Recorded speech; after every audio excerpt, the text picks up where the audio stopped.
কি হয়েছে তোমার? কাঁদছো কেন? তোমার মা আমার উপরে খুব টর্চার করছে, মারধর করছে। আমি কি করবো?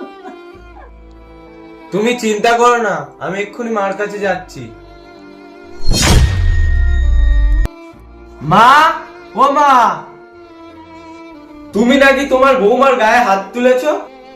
কি বলছিস খোকা তুই এটা? আমার যে সারাদিন জ্বরে গা ফুলে যাচ্ছে।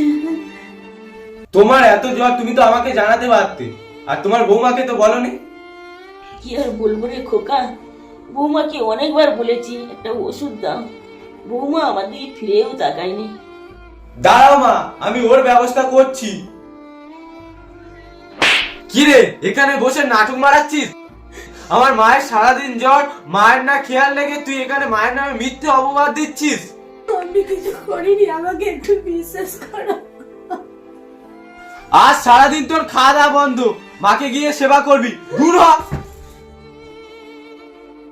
স্বামীও বোঝে না তাদের বইয়ের কষ্টটা, সত্যটা না জেনে তারা স্ত্রীকে ভুল বোঝে।